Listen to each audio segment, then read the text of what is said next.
পুলিশের হাত থেকে বাঁচতে লোকটি বালু ভর্তি একটি ট্রাকের ভেতর লুকিয়ে পড়ে। কিন্তু চেকপোস্টে তল্লাশির সময় পুলিশ ট্রাকটিকে বালু ভর্তি দেখেও সরাসরি ছেড়ে দেয় না। একজন পুলিশ অফিসার ট্রাকের ওপরে উঠে একটি কাঠের লাঠি দিয়ে বালুর স্তূপের ভেতর বারবার গিথে পরীক্ষা করতে থাকেন। যখন তিনি নিশ্চিত হন যে ভেতরে কেউ নেই, তখন তিনি নিশ্চিন্তে চলে যান। কিন্তু তারা কল্পনাও করতে পারেনি যে তারা যে পলাতক আসামিকে খুঁজছে সে ঠিক ওই পুলিশ অফিসারের পায়ের নিচেই লুকিয়ে আছে এবং একটি সরু পাইপের সাহায্যে শ্বাস নিচ্ছে। ট্রাকটি চেকপোস্ট ছেড়ে অনেক দূরে যাওয়ার পর তাইশান বালুর নিচ থেকে বেরিয়ে আসে। এই ট্রাকের সাহায্যেই সে দ্রুত একটি ছোট গ্রামে পৌঁছে যায়। সে ভেবেছিল কোনো কৃষকের বাড়ি থেকে হাতকড়া খোলা সরঞ্জাম খুঁজে নেবে, কিন্তু উল্টো সেখানে সরঞ্জাম না পেয়ে বাড়ির কুকুরের নজরে পড়ে যায়। পালানোর পথে ভাগ্যক্রমে সে একটি সাইকেল খুঁজে পায় এবং হিংস্র কুকুরের তাড়া থেকে রক্ষা পায়। কিন্তু দুই হাতকড়ায় বন্দী থাকায় সে বেশিক্ষণ সাইকেল চালাতে না পেরে হাল ছেড়ে দেয়। এরপর অদূরে একটি ঘাসের ওপর কয়েকজনকে ক্যাম্পিং করতে দেখে তাইশান চুপচাপ তাদের রোদে শুকানো জামাকাপড় চুরি করে নেয়। কাপড় চুরির সময় সে কাছেই একটি ছোট কারখানা থেকে কাটিং মেশিনের শব্দ শুনতে পায়। শ্রমিকরা যখন বিশ্রামে যায় তখন সে সেই সুযোগে কারখানা থেকে কাটিং মেশিনটি সরিয়ে ফেলে। চুরি করা কাপড় আর সরঞ্জাম নিয়ে তাইশান একটি নির্জন খামারের গুদামে গিয়ে আশ্রয় নেয়। সেখানে সে নিজের হাতের হাতকড়া কেটে ফেলে মুক্ত হয়। হাতকড়ার বাঁধন থেকে মুক্তি পেয়ে সে অবশেষে শান্তিতে এক ঘুম দেয়। পরদিন সকালে দরজার বাইরের হইচুং শুনে তার ঘুম ভাঙে। সে উঁকি দিয়ে দেখে একজন বৃদ্ধা মুরগি ধরছেন। এদিকে তাইশান ক্ষুধায় প্রায় মরে যাওয়ার অবস্থা, তাই খাবারের আশায় সে পর্যটকের বেশ ধরে গুদাম থেকে বেরিয়ে আসে। সে বৃদ্ধাকে বোঝায় যে সে পথ হারিয়ে ফেলেছে এবং তার কাছে মুরগির মাংস খেয়ে জীবন বাঁচায়। প্রায় অর্ধেক মুরগি খাওয়ার পর তার শরীরে কিছুটা শক্তি ফিরে আসে। কিন্তু যখন সে বৃদ্ধার সাথে গল্প করছিল, ঠিক তখনই গ্রামের প্রধান সেখানে হাজির হন। ধরা পড়ার ভয়ে তাইশান দ্রুত পাহাড়ের জঙ্গলের দিকে দৌড়ে পালায়। পুলিশ খবর পেয়ে সাথে সাথেই সেখানে পৌঁছে যায়। তারা তাইশানের লুকিয়ে থাকা জঙ্গলটি ঘিরে ফেলে এবং পাহাড়ে চিরুনি তল্লাশি শুরু করে। একই সময়ে মাফিয়াদের পাঠানো এক খুনিও সেখানে পৌঁছায় তাইশানকে মারার জন্য। দীর্ঘ 7-8 ঘন্টা তল্লাশির পর পুলিশের ঘেরাও ক্রমশ ছোট হয়ে আসে। অন্ধকার হওয়ার পর তাইশান যখন পাহাড় থেকে নেমে পালানোর চেষ্টা করে, তখন তল্লাশি দলের হাতে ধরা পড়ে যায়। নিরুপায় হয়ে সে আবারও পাহাড়ের চূড়ার দিকে দৌড়াতে থাকে। নিচ থেকে পুলিশের ঘিরে ধরা দেখে সে বুঝতে পারে যে পালানোর আর কোনো পথ নেই। ঠিক যখন সে সব আশা ছেড়ে দিয়েছিল, তখন হঠাৎ নিচে একটি বিস্ফোরণ ঘটে।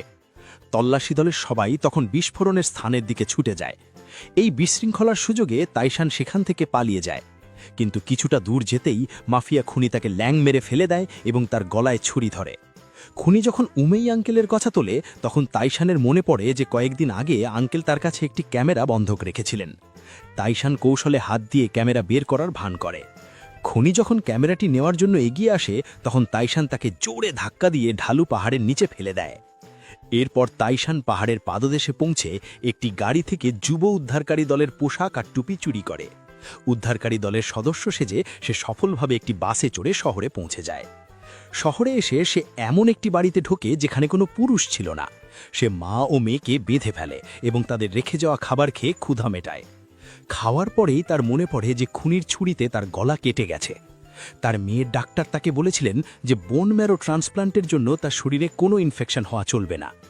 মেয়ের জীবনের কথা ভেবে তাইশান আতঙ্কিত হয়ে পড়ে। সে বন্দি মেয়েটির কাছে জানতে চায় বাড়িতে কোনো অ্যান্টিসেপটিক আছে নাকি। মেয়েটি তাকে বলে যে ক্ষতটি ধুইয়ে সেখানে একটি ব্যান্ডেজ লাগিয়ে নিলেই হবে। তার কথা মতো তাইশান গোসল করে ব্যান্ডেজ লাগিয়ে নেয়। মধ্যরাতে যখন মা মেয়ে ঘুমিয়ে পড়ে, তাইশান তখনও খুনির জিজ্ঞেস করা সেই ক্যামেরার কথা ভাবতে থাকে। তার মনে পড়ে তাড়াহুড়ো করে সে ক্যামেরাটি তার বাড়িতেই রেখে এসেছে এবং তার প্রিয় বন্ধু সেটি নিয়ে ছবি তুলতে গেছে। এখন ক্যামেরাটি খুঁজে পেলেই হয়তো তার ওপর লাগা অপবাদ দূর করা সম্ভব হবে। পরদিন সকালে তাইশান তার অবিন্যস্ত চেহারা বদলে ফেলে। সে মেয়েটির বাবার কাপড় আর চশমা পরে একজন ব্যবসায়ীর ছদ্মবেশ নিয়ে ফেরার বাসে ওঠে। বাসটি হাইওয়ে থেকে নামার পরপরই পুলিশের তল্লাশির মুখে পড়ে। পুলিশ যখন পলাতক আসামির ছবির সাথে তার চেহারা মেলাচ্ছিল, তখন সে একটুও ভয় না পেয়ে বরং উল্টো এমন বিরক্ত ভাব দেখায় যেন সে খুব বড় কোনো ব্যবসায়ী, যার সময় নষ্ট হচ্ছে। তাইশানের এই আত্মবিশ্বাস দেখে পুলিশ অফিসার নিজেই দ্বিধায় পড়ে যান এবং তাকে ছেড়ে দেন। সিওলে পৌঁছানোর পর তাইশান প্রথমেই তার প্রাক্তন প্রেমিকা ইনহাইকে ফোন করে নিজের বেঁচে থাকার খবর দেয়। সে জানত ইনহাই অনেক দুশ্চিন্তা করছে, কিন্তু তাইশানের গলা শোনা মাত্রই ইনহাই রাগে ফেটে পড়ে। ইনহাইও তখন বিশ্বাস করতে পারছিল না যে তাইশান কাউকে খুন করেনি, কিন্তু নিজের অসুস্থ মেয়ে সুজিনকে বাঁচাতে হলে তাইশানকে তার প্রয়োজন। তাই সে তাইশানের কথা মতো কাজ করতে রাজি হয় এবং তার হবু বর, যে একজন পুলিশ অফিসার, তাকে কিছুই জানায় না। ইনহাইকে ফোন করার পর তাইশান তার ঘনিষ্ঠ বন্ধু মানসিকের সাথে যোগাযোগ করে। তার কাছেই সেই ক্যামেরাটি ছিল যা দিয়ে তাইশানের নির্দোষ হওয়া প্রমাণ করা সম্ভব। কিন্তু মানসিক তখন পুলিশের নজরদারিতে ছিল। পুলিশের চাপে পড়ে সে তাইশানকে রাত ৯টায় তার বাসায় দেখা করতে বলে। মানসিক ভেবেছিল পুলিশকে সাহায্য করলে হয়তো ইনহাইয়ের উপকার হবে এবং তাইশানের ওপর থেকে অপবাদ মুছে যাবে। কিন্তু সে জানত না যে পুলিশের ভেতরেই অপরাধী চক্রের লোক বা ইনফর্মার আছে। তাদের কথোপকথন মাফিয়ারা আড়ি পেতে শুনে ফেলে। তাইশান যখন মানসিকের বাড়িতে পৌঁছায়, সে দেখে তার বন্ধু নৃশংসভাবে খুন হয়ে পড়ে আছে। বন্ধুর লাশের পাশে বসে তাইশান যখন কাঁদছিল, ঠিক তখনই মাফিয়ার পাঠানো খুনি তার পেছনে এসে দাঁড়ায়। ঠিক সেই মুহূর্তে দরজার বাইরে ওত পেতে থাকা পুলিশের মোবাইলে একটি কল আসে। সেই আওয়াজ শুনে খুনি বাতি নিভিয়ে দেয়। বিপদ বুঝে তাইশান দ্রুত ঘর থেকে বেরিয়ে দৌড় দেয় এবং পুলিশের সাথে তার ধাক্কা লাগে। পুলিশ কিছু বুঝে ওঠার আগেই তাইশান দেওয়াল টপকে পালিয়ে যায়। পালানোর পথে সে একটি ভাঙাচোরা ট্রাক থেকে ছোট একটি লোহার তার সংগ্রহ করে এবং তা দিয়ে তার ভাঙা হাতকড়াটি পুরোপুরি খুলে ফেলে। এদিকে পুলিশ মানসিকের লাশ দেখে আবারও তাইশানকে খুনি হিসাবে চিহ্নিত করে।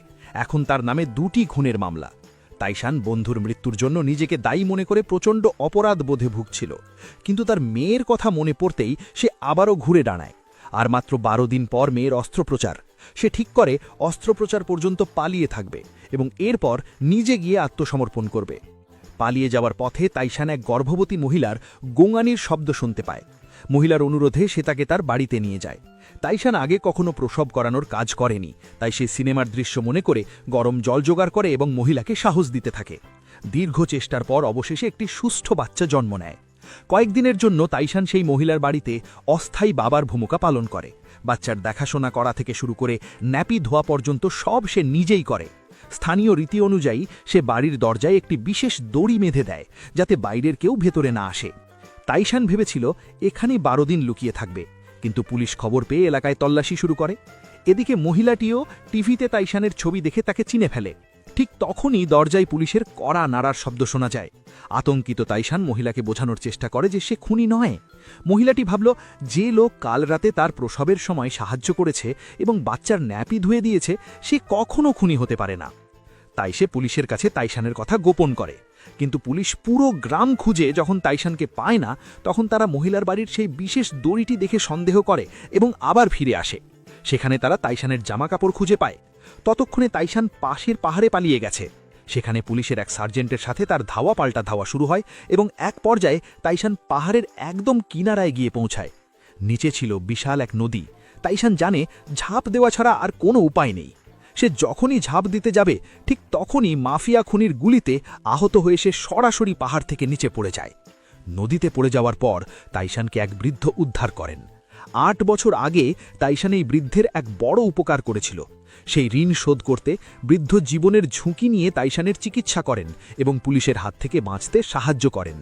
বৃদ্ধ কৌশলে তাইশানের জামাকাপড় পাথর দিয়ে ছিঁড়ে নদীর ভাটিতে ফেলে দেন। পুলিশ সেগুলো খুঁজে পায় এবং মনে করে তাইশান পাথরের আঘাতে মারা গেছে। এই মিথ্যা সুযোগে তাইশান সুস্থ হবার সময় পায়। বৃদ্ধ তাকে কিছু টাকা দিয়ে ফিলিপাইনে পালিয়ে যেতে বলেন এবং অস্ত্রোপচারের সময় আবার ফিরে আসতে বলেন। বৃদ্ধের ট্রাক নিয়ে যাবার পথে পুলিশি চেকপোস্টে পড়লেও বিষাক্ত লতাপাতার রসে তাইশানের মুখ ফুলে যাওয়ায় পুলিশ তাকে চিনতে পারে না। কিন্তু মাঝপথে সে আবার তার মেয়ের কথা ভেবে আবেগপ্রবণ হয়ে পড়ে এবং হাসপাতালে যাবার সিদ্ধান্ত নেয়। সেখানে সে ইনহাই আর সুজিনকে দেখতে পায়। সুজিন তাকে দেখেও মায়ের সামনে কোনো প্রতিক্রিয়া দেখায় না, যাতে মা বুঝতে না পারেন। সুজিন মুচকি হেসে বাবাকে আশ্বস্ত করে, কিন্তু পরক্ষণেই কেমোথেরাপির ব্যথায় সে বমি করে দেয়। মেয়ের কষ্ট দেখে তাইশানের বুক ফেটে যাচ্ছিল।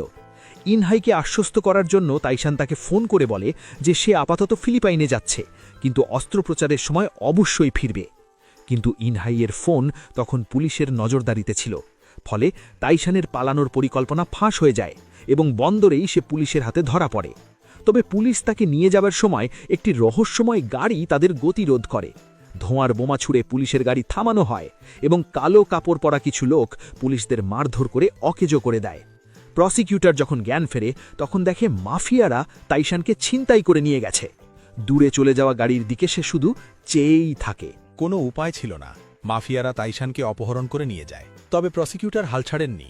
পরদিন নিজের বুদ্ধিমত্তায় তিনি সেই পুরনো কারখানাটি খুঁজে বের করেন যেখানে তাইশানকে আটকে রাখা হয়েছিল। কিন্তু সেখানে পৌঁছানোর পর খুনি তাকেও আঘাত করে অজ্ঞান করে ফেলে এবং তাইশানের সাথে তাকেও বেঁধে রাখা হয়। এখানেই গল্পের ফ্ল্যাশব্যাকে তাইশান ও ইনহাইয়ের প্রথম পরিচয়ের সেই সুন্দর মুহূর্তটি দেখা যায়। সেদিন তাইশান ভেবেছিল সামনে দাঁড়িয়ে থাকা মেয়েটি অর্থাৎ ইনহাই একটি ব্রোঞ্জ বা তামার মূর্তি। কৌতূহলী হয়ে সে যেই মূর্তির গায়ে হাত দেয় অমনি বুঝতে পারে এটি কোনো মূর্তি নয়, বরং একজন রক্তমাংসের মানুষ। ইনহাই তখন প্রফেশনাল খাতিরে রাগ সামলে নিয়ে চুপ করেছিল। লজ্জাজনক পরিস্থিতি এড়াতে তাইশানও কিছু না জানার ভান করে সেখান থেকে সরে যায়। অনুষ্ঠান শেষে ইনহাই তাইশানকে খুঁজে বের করে কোষে দুটো চড় মারে। তাইশান প্রথমে আকাশ থেকে পড়ে, কিন্তু যখন ইনহাই বলে যে সেই ছিল ওই মূর্তিটি, তখন তাইশান সব বুঝতে পারে। তাইশান সে অনিচ্ছাকৃতভাবে এটা করেছিল তা বুঝতে পেরে ইনহাই হাসতে হাসতে বন্ধুদের কাছে গর্ব করতে থাকে যে তার অভিনয় কতটা নিখুঁত ছিল। ইনহাইয়ের সেই মায়াবী হাসি দেখে তাইশান প্রথম দেখাতেই প্রেমে পড়ে যায়। এরপর একদিন কাজ করতে গিয়ে তাইশান ইনহাইকে নাচতে দেখে পুরোপুরি মুগ্ধ হয় এবং দ্রুতই তাদের প্রেম গভীর হয়। কিন্তু তাদের সুখ কপালে সইল না।